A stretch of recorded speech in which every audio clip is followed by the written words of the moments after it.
গয়াধামের এই লাস্ট ভ্রমণ, অর্থাৎ মায়ের 51 পীঠের যে একটি পীঠ স্তন্য, মায়ের এখানে স্তন্য পতিত হয়েছিল, তো সেই জন্য এখানে একটা পীঠস্থান তৈরি হয়েছিল। সতী মায়ের যে 51 পীঠ আছে তার মধ্যে এখানে একটি মঙ্গলা গৌরী শক্তিপীঠ, না? হ্যাঁ, মঙ্গলা গৌরী শক্তিপীঠ, এটা গয়াধাম। এখানে মায়ের 51 পীঠের মধ্যে একটি পীঠ, অত্যন্ত জাগ্রত, অত্যন্ত গুরুত্বপূর্ণ।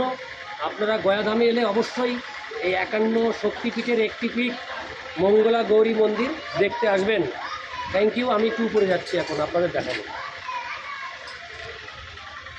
বন্ধুরা, এখানেও অনেকটা নিচু, দেখুন ওই নিচু থেকে এখানে উঠে এলাম। মানে মায়ের দর্শন করতে গেলে অনেক কষ্ট সন্তানের, এটাই তার প্রমাণ। দেখুন কত নিচের থেকে আবার এলাম।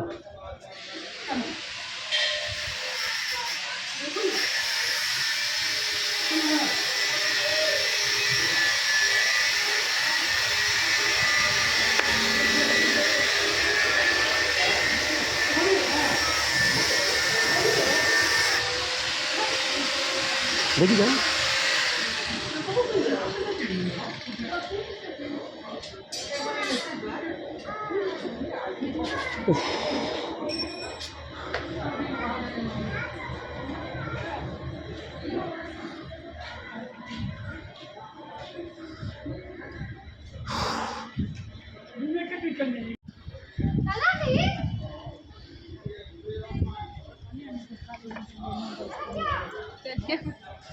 মঙ্গলা গৌরী শক্তিপীঠ চত্বরে চলে এসেছি।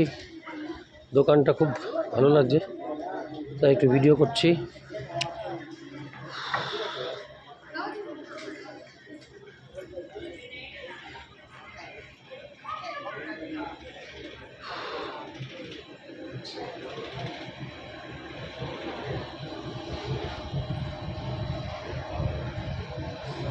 মায়ের মন্দিরে কি শাস্তি, সোজা এসে আবার ঘুরে শক্তিপীঠ গয়াধাম মঙ্গলা গৌরী। বন্ধুরা,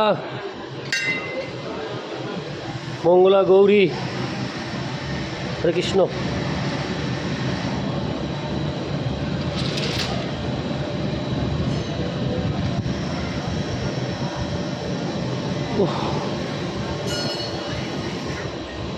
ওই মায়ের মূর্তি, এই হচ্ছে মায়ের মন্দির। বন্ধুরা, এই হচ্ছে শক্তিপীঠ মঙ্গলা গৌরী মায়ের মন্দির। 51 পীঠের একটি এখানে অবস্থিত এই গয়াধামে, কিন্তু ভেতরে ক্যামেরা নিষেধ, না? ক্যামেরা চলবে ভিতরে, রেস্ট্রিক্টেড, সেই জন্যে ক্যামেরা চলবে না, যার জন্য আমি আর ভিতরে করতে পারলাম না বলে সরি, দুঃখিত। এই অবধি দেখাতে পারছি, একটু যা দেখা যায় এই ভেতর দিয়ে। এই মানুষ পুজো দিচ্ছে। ধন্যবাদ।